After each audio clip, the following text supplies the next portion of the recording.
गाय बैल आदि घास खाने वाले पशु जुगाली क्यों करते हैं?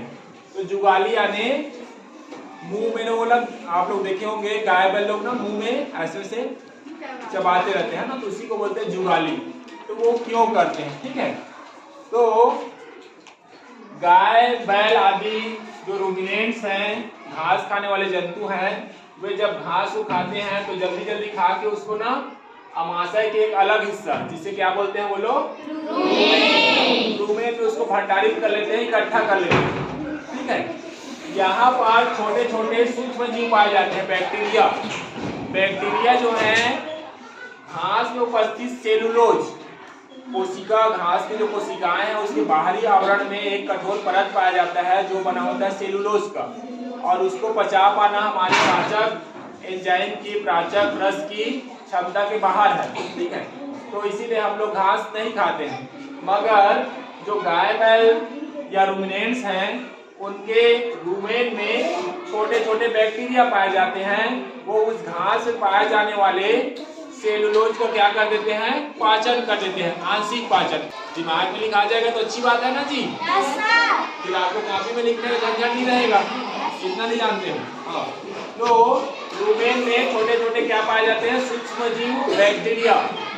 वो क्या करते हैं, सेलुलोज को तोड़ देते हैं, और इस प्रकार से यहाँ पर क्या होता है, घास का आंशिक पाचन। आंशिक पाचन यानी थोड़ा सा पाचन हो जाता है, पूरा पाचन नहीं हुआ है, पूरा वो छोटे छोटे अणुओं में नहीं बटा है, सरल अणुओं में, केवल उसका कुछ हिस्सा टूट गया है सेलुलोज का। ठीक है, अब उसको क्या किया जाता है, वापस लाया जाता है, कहाँ पर बोलो, मुंह में।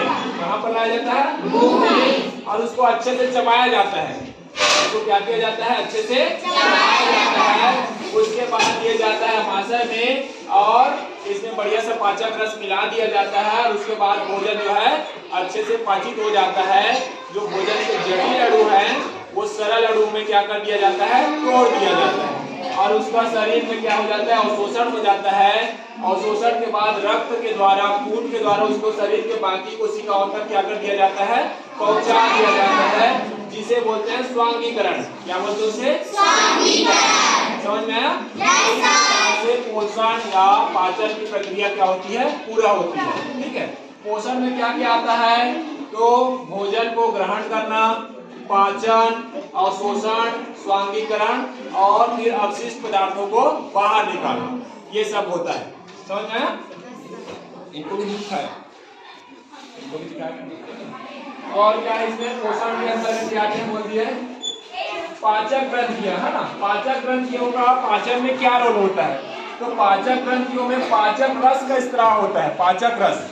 ठीक है, उस रस से क्या होता है, हमारा जो भोजन है वो जल्दी पच जाता है।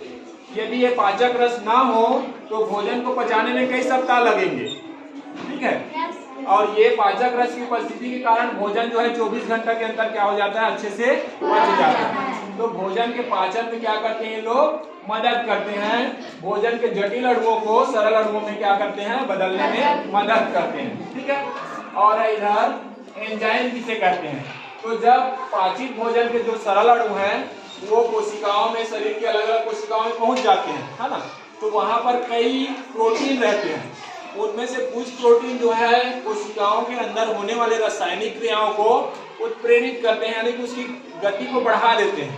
ठीक है, उसकी गति को क्या कर देते हैं, बढ़ा देते हैं, और ऐसे ही गति बढ़ाने वाले प्रोटीन को क्या कहा जाता है, एंजाइम। क्या कहा जाता है बोलो, एंजाइम। अंतःकोशिकी तथा बाह्य कोशिकी पाचन क्या है, तो एक कोशिकी जीव जैसे कि अमीबा, पैरामीशियम, है ना, उनमें सिर्फ एक ही कोशिका है। अब वो बेचारा पाचन बाहर करेगा तो खाएगा क्या, है ना, तो पहले खा लेते हैं उसके बाद पाचन करते हैं। तो वो जो पाचन है वो उनकी कोशिकाओं के अंदर होता है, तो उसे बोला जाता है अंतःकोशिकी पाचन। उसको क्या बोला जाता है, अंतःकोशिकी पाचन।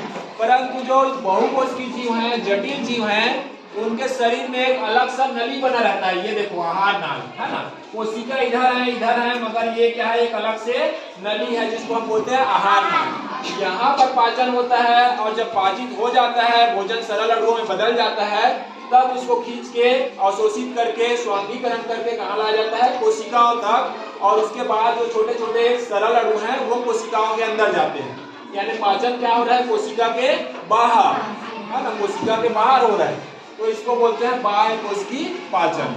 समझ में आ गया? चलिए